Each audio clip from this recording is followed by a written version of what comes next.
आइए एक बार हम सब मिलकर के गायत्री मंत्र से अपनी वाणी को पवित्र करते हैं। पश्चात चर्चा।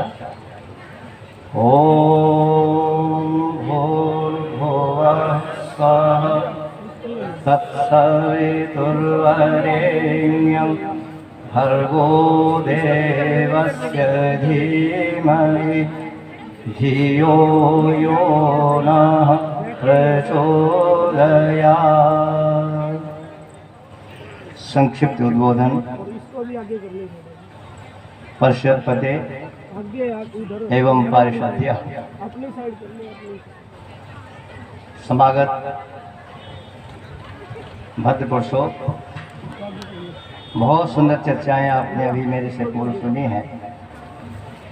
अभी तक 5 मिनट की मैं घोषणाएं सुन रहा था, 5-5 मिनट के लिए, लेकिन मुझे श्रद्धेय आचार्य बलदेव जी की तप और त्याग की तपस्थली में आने का सौभाग्य प्राप्त हुआ और दूर से चल करके आया हूँ, तो हो सकता है कि 10 मिनट का समय इसलिए हो। मैं संचालक महोदय का हार्दिक अभिनंदन करता हूँ। संसार में मानव समाज के 3 शत्रु हैं: अज्ञान, अन्याय और अभाव। महर्षि प्रवर देवदयान ने सत्यार्थ प्रकाश के 6ठे समोल्लास में इन तीनों पर विजय प्राप्त करने के लिए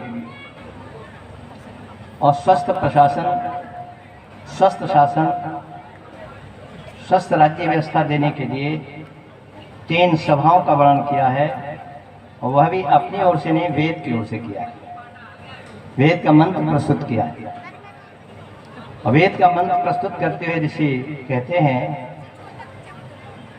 3 सभाएं प्रजा के लोग मिलकर के और राजा स्थापित करें। वेद विद्या के प्रचार प्रसार के लिए विद्यारी सभा, जिसके अंतर्गत पूज्य आचार्य बलदेव जी ने अपना सारा जीवन समर्पित कर दिया। उन्होंने पढ़ा था वेद सरस्वती विद्याओं का पुस्तक है। वेद का पढ़ना, पढ़ाना और सुनना सुनाना सब आर्यों का परम धर्म है। इस नियम को लेकर के वेदांत की शिक्षा को यहाँ प्रारंभ किया। बहुत सारे ब्रह्मचारी तैयार किए। उनके उत्तराधिकारी के रूप में आचार्य राजेंद्र जी, आप सभी उनसे परिचित होंगे। उनके कार्य को आगे बढ़ाने के लिए प्रयत्नशील हैं, और अकेले आप सबके सहयोग से इस कार्य को आगे बढ़ा। विद्या का योग करने वाला योगी कहलाता है, और विद्या के योग में जो सहयोग करता है वह सहयोगी कहलाता है। सहयोगी अनेक होते हैं, योगी एक होता है। इस बात को महर्षि दयानंद ने वैसे तो ये कहा है कि इसमें राज नियम होना चाहिए और राजा की ओर से सारी व्यवस्थाएं होनी चाहिए, लेकिन आजादी की प्राप्ति से लेकर अब तक आर्य राजा इस भारत का नहीं बन पाया, और यही सबसे बड़ा दुर्भाग्य है। और उसके लिए हमने प्रयत्न भी नहीं किया, करना चाहिए, क्योंकि स्वराज्याभावे सुराज्याभाव। अपना राज्य जब नहीं होगा तो स्वराज्य स्थापित तो हो ही नहीं सकता। अहम भूमिवदताम आर्याय, आपने सुना। आर्य राज्य के लिए, आर्य राष्ट्र स्थापना के लिए हमें प्रयत्नशील रहना चाहिए। और स्वामी जी महाराज इसमें महाभारत काल के पश्चात की पृष्ठभूमि को उपस्थित करते हुए कहते हैं, आर्यों के अभाग्योदय, आलस्य, प्रमाद और परस्पर की ईर्ष्या के कारण, परस्पर के विद्वेष के कारण आर्यों का सारे भूमंडल में तो क्या, अपने देश में भी अक्षुण्ण राज्य नहीं है। कभी चक्रवर्ती सम्राट यहाँ पर होते रहे, महाभारत काल तक जितने भी संसार के देश हैं वो सब यहाँ के अधीन होते थे, लेकिन आज हम दूसरों के अधीन हो गए, यानी पराधीन हो गए। पराधीन का तात्पर्य है परतंत्रता। ऐसे लिखते हैं, सर्वम परवशम दुखम सर्वम स्वात्मसम सुखम। संसार में सबसे बड़ा दुख का कारण परतंत्रता है और सुख का कारण स्वतंत्रता है। हरियाणा आर्यों की दृष्टि से सर्वोपरि स्थान अपने में रखता है। अंतर्राष्ट्रीय आर्य महासम्मेलन में एक सज्जन बोल भी रहे थे मेरे पश्चात। उन्होंने कहा, कम से कम हरियाणा के अंदर तो आर्यों का राज्य होना ही चाहिए, क्योंकि सर्वाधिक भूमि आर्यों से आच्छादित हरियाणा है। आप यहाँ से संकल्प लेकर के जाए। ये मंच एक त्यागी तपस्वी आचार्य बलदेव जी का है, जिन्होंने महर्षि दयानंद की जो मान्यताएं थी उनको अपने जीवन में धारण करते हुए और गुरुकुल की स्थापना की और गुरुकुल में तब किया, ब्रह्मचारी तैयार किए, आज हो रहे हैं। जितने भी ब्रह्मचारियों के लिए सहयोग करने वाले सज्जन हैं, मैं उनका साधुवाद करता हूं। दूसरा, अज्ञान को दूर करने के लिए विद्यालय सभा, अन्याय को दूर करने के लिए राजार्य सभा। जब राजा अन्यायकारी होगा तो निश्चित रूप से न्याय स्थापित रहेगा। आप सभी जानते हैं इस समय बड़ा द्वंद्व मचा हुआ है। मैं उस ओर जाना नहीं चाहता, लेकिन इस द्वंद्व को सहन करना भी तप है, परंतु आर्यों की उदासीनता ही इस द्वंद्व का कारण है। जब उद्दंड व्यक्ति कोई उद्दंडता करता है और सज्जन व्यक्ति केवल उसको सहन कर लेता है, तो वह उस उद्दंड व्यक्ति से ज्यादा दोषी कहलाता है। तीसरा है अभाव। अभाव को दूर करने के लिए क्या चाहिए? धर्मार्य सभा। जब सारे के सारे धर्मात्मा हो जाएंगे तो किसी प्रकार का संसार में अभाव नहीं रहेगा, क्योंकि परमपिता परमात्मा पूर्ण है और परमात्मा की सृष्टि भी पूर्ण है। जब परमात्मा की सृष्टि में किसी प्रकार का कोई अभाव नहीं है, तो जितना आपको अभाव दिखाई देता है, निरीह प्राणी दिखाई देते हैं, असहाय दिखाई देते हैं, ये मानव के द्वारा कल्पित अभाव है। परमपिता परमात्मा की सृष्टि पूर्ण भावपूर्ण है। ईश्वर की ओर से कोई अभाव नहीं है, ये कृत्रिम है। कुछ लोगों ने कब्जा कर रखा है भौतिक संपदाओं पर और अन्य प्राणी दुखी हो रहे हैं। मैं सन 84 की बात है, निर्वाचन चुनाव चल रहा था लोकसभा का। पेपर जब मेरे सामने आया तो उसमें लिखा था, बिहार के अंदर 150 व्यक्तियों की मृत्यु वस्त्रहीनता के कारण हो गई। और उसी में एक जगह लिखा हुआ था, अमिताभ बच्चन जो बिग बी कहलाता है, सम्राट कहलाता है, उसके इलाहाबाद पधारने पर इतना बैनर में कपड़ा लगाया गया था कि जिससे 1000 व्यक्तियों का तन ढका जा सकता था। मृत्यु कितनों की हुई? 150 की। और कपड़ा कितना लगाया गया अमिताभ बच्चन के आने पर? 1000 व्यक्तियों के तन ढकने के योग्य। याद रखना, नचकोत्सव से संसद नहीं चला करती, जिनका कोई धर्म नहीं, और हमारे राष्ट्र में ये सब कुछ हो रहा है, आप सभी जानते हैं।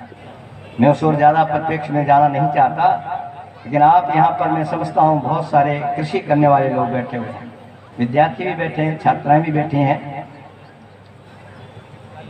एक चूहिया दौड़ी दौड़ी आती है, मूसक दौड़ा दौड़ा आता है और कहता है, मुझे बिल्ली मेरा पीछा कर रही है। एक महात्मा थे, उनके पास आया। महात्मा ने कहा, क्या चाहते हो? कि मुझे बिल्ली बना दो। तथास्तु। ये घटनाएं काल्पनिक हुआ करती हैं समझाने के लिए। कुछ क्षण के बाद ही वही बिल्ली दौड़ती हुई आती है और आकर के कहती है, मेरा पीछे कुत्ता कर रहा है। बोले, क्या चाहते हो? कुत्ता बना दो। तथास्तु। कुत्ता बन गया। जब कुत्ता बन गया तो दौड़ता हुआ आता है कि मेरा पीछा सिंह कर रहा है। बोले, क्या चाहते हो? कि मैं सिंह बनना चाहता हूँ। कि तथास्तु। सिंह हो गया। लेकिन जब सिंह बन गया, ध्यान देना, चिंतन करना, तो महात्मा की ओर ही उसकी कुदृष्टि पड़ी। आप सब जानते हो, जिसने चूहे से सिंह बना दिया था उसी की ओर कुदृष्टि पड़ी। जबकि वेद कहता है भद्रम कर्णेभिः शृणुयाम देवा भद्रम पश्येमाक्षभिर्यजत्रा। उसकी दृष्टि अभद्र हो गई, और जब अभद्र हो गई तो बनाने वाले तो महात्मा जी थे। महात्मा जी ने कह दिया पुनर्मूसको भवा।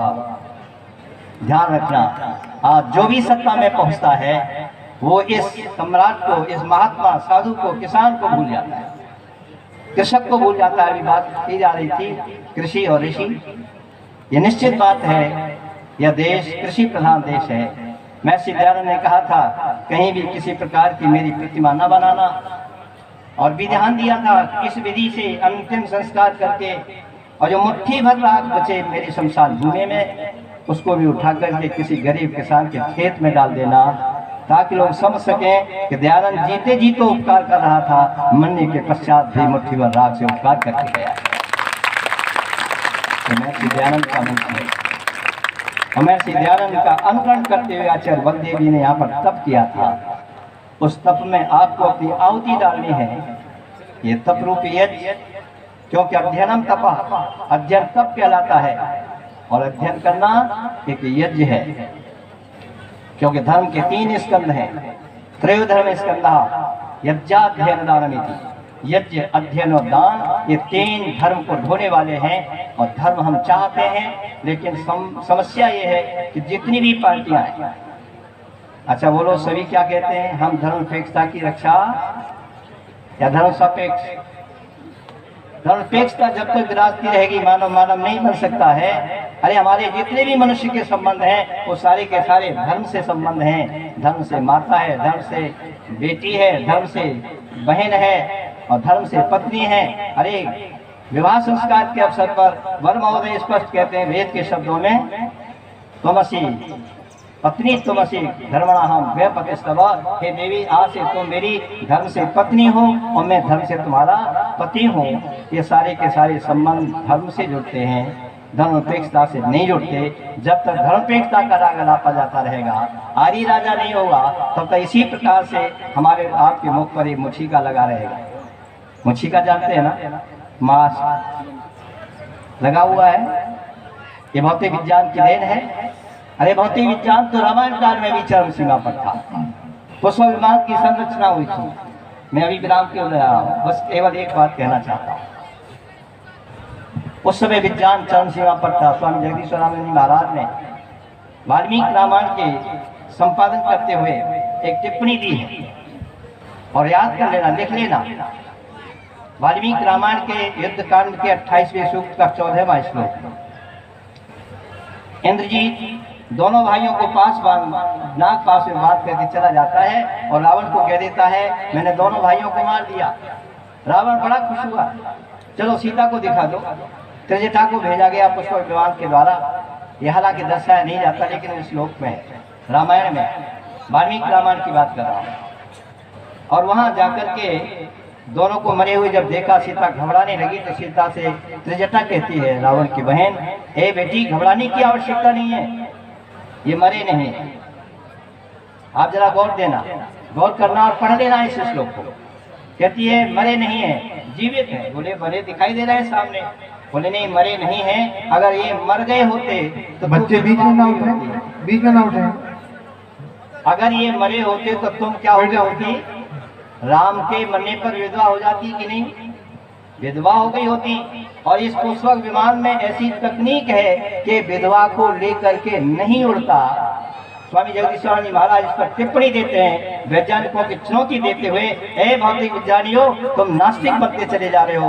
हमारा विज्ञान, भौतिक विज्ञान चरम पर था, उस विज्ञान पर भी आज का विज्ञान नहीं पहुंचा है। लेकिन भौतिक विज्ञान के साथ साथ में अध्यात्म विज्ञान प्रथम है। स्वामी जी महाराज ने ऋग्वेद भाष्य भूमिका में 2 प्रकार का विज्ञान लिखा है। प्रथम अध्यात्म विज्ञान है और द्वितीय भौतिक विज्ञान है। आज पूरे भौतिक विज्ञान के कारण जो मुछिका बहनों को लगता था मास्क, वो आज हम लगा रहे हैं। ये हमारा उत्थान या विकास है या पतन?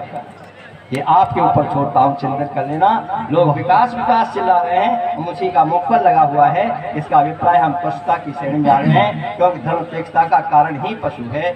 मनुष्य कभी धर्मपेक्ष हो नहीं सकता, और धर्म से धर्मपेक्ष है तो धर्मेण हीना पशु समाना, वो पशु के समान कहलाता है।